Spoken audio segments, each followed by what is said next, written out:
Hello students, today we are going to revise third chapter from history class 10th, Nationalism in India. Nationalism developed as a concept during the Indian independence movement, fought against the colonial British Raj. Through this chapter, we will try to understand the story from the 1920s and about the non-cooperation and civil disobedience movement. Except this, we also try to understand how Congress sought to develop the national movement, how different social groups participated in the movement, and how nationalism captured the imagination of people. In India, the growth of modern nationalism is connected to the anti-colonial movement. Due to colonialism, many different groups shared bond together which were forced by the Congress under Mahatma Gandhi. The war created a new economic and political situation in the years after 1919. Income tax introduced and the prices of custom duties were doubled between 1913 and 1918, which led to a very difficult life for the common people.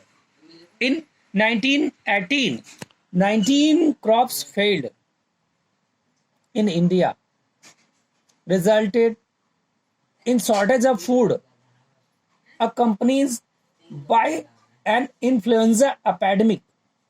At this stage, a new leader appeared and suggested a new modes of struggle. And that time, Mahatma Gandhi spread a new idea about the nationalism, that was Satyagraha. In January 1915, Mahatma Gandhi returned to India from South Africa and started the movement Satyagraha. Satyagraha emphasized the power of truth and the need of search for truth. According to Mahatma Gandhi, people can win a battle without non-violence, which will unite all Indians. In 1917, he traveled to Champaran in Bihar to inspire the peasants to struggle against the oppressive plantation system. In the same year, he organized Satyagraha to support the peasants of the Kheda district of Gujarat. In 1918, Mahatma Gandhi went to Ahmedabad to organize a Satyagraha movement against the cotton mill workers. Rowlatt Act. In 1919, Mahatma Gandhi launched a nationwide Satyagraha against the proposed Rowlatt Act.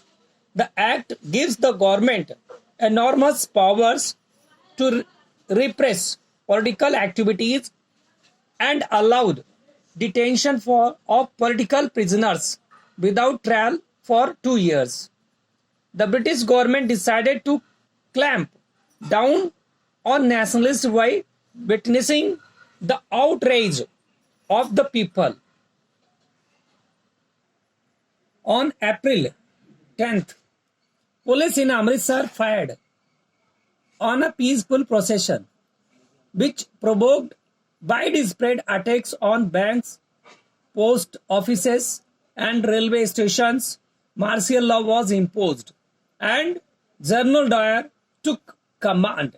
On 13th April, Jallianwala Bagh incident took place. A large crowd gathered in the Jallianwala Bagh, where a few people came to protest against the government's new repressive measures, while some came to attend the annual Baisakhi fair.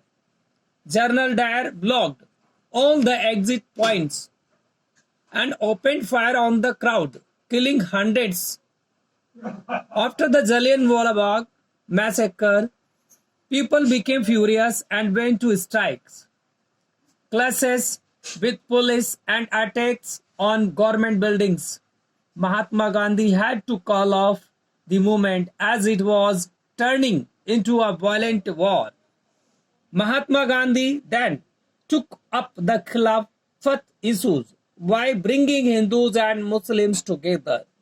The First World War ended with the defeat by Ottoman Turkey. In March 1919, a Khilafat committee was formed in Bombay. In September 1920, Mahatma Gandhi convinced other leaders of the need to start a non-cooperation movement in support of Khilafat as well as for Swaraj. Non-Khilafat, non-cooperation, Khilafat non-cooperation movement. According to Mahatma Gandhi, British rule was established in India with the cooperation of Indians. Non-cooperation movement is proposed in stages. It should begin with the surrender of titles that the government awarded and the boycott of civil services, army, police, courts and legislative councils, schools and foreign goods.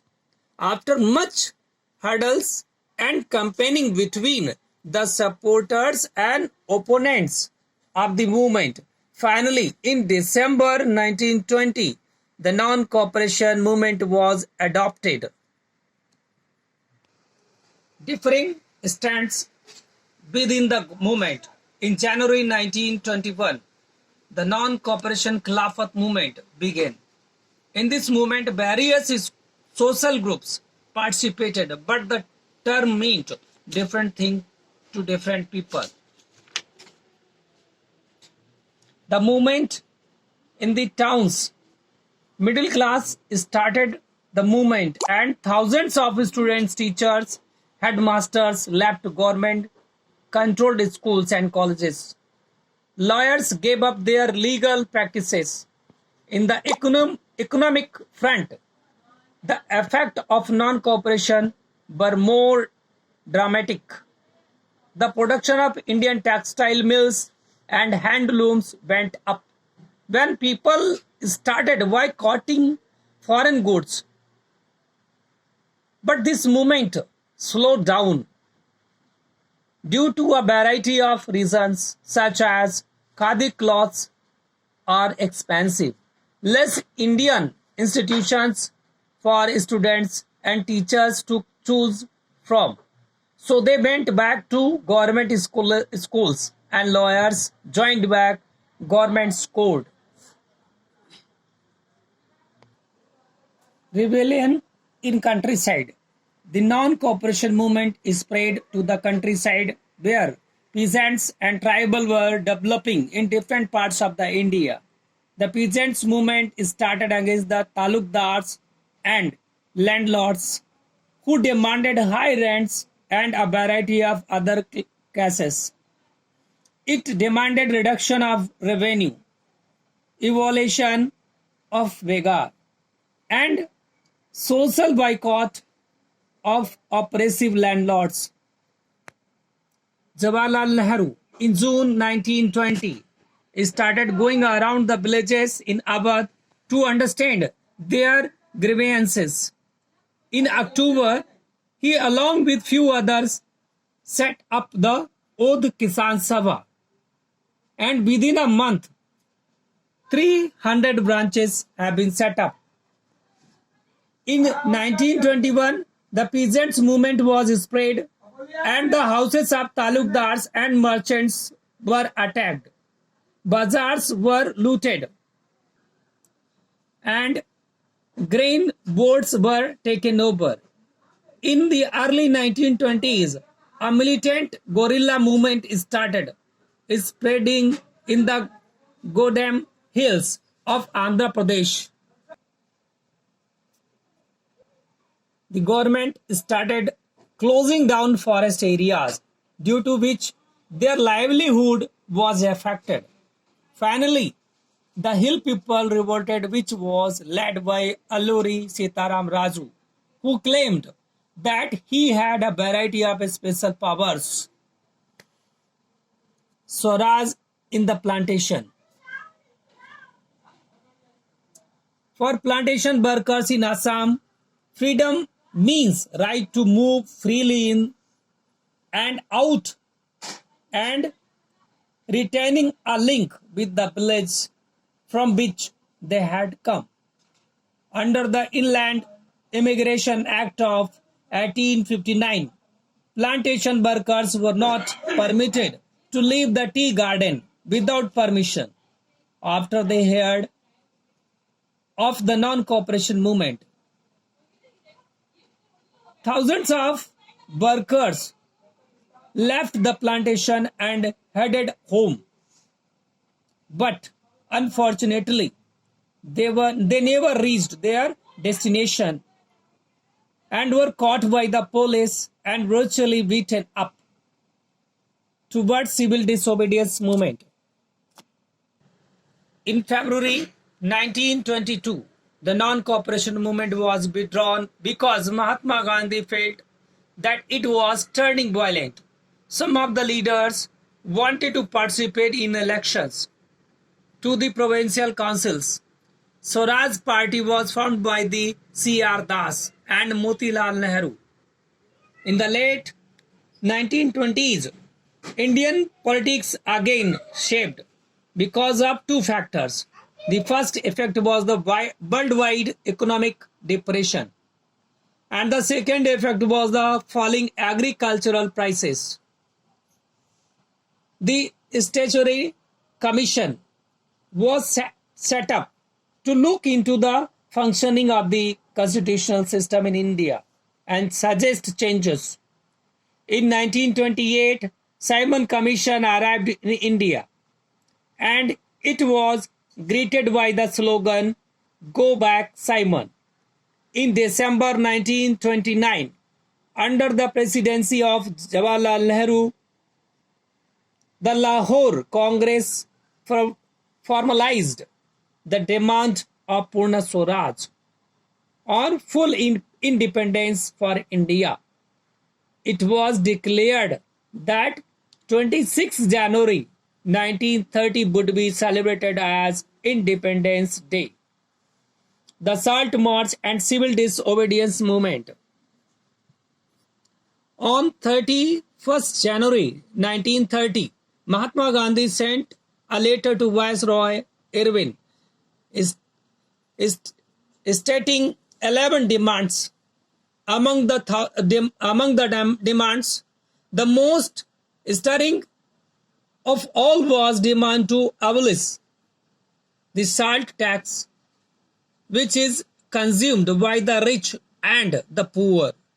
The demands needed to be fulfilled by 11 March or else Congress will start a civil disobedience campaign. The famous Salt March was started by Mahatma Gandhi, accompanied by 78 of his trusted volunteers.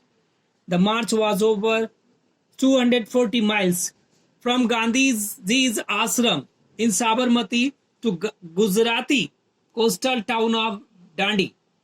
On 6 April, he reached Dandi and ceremonially violated the law manufacturing salt by boiling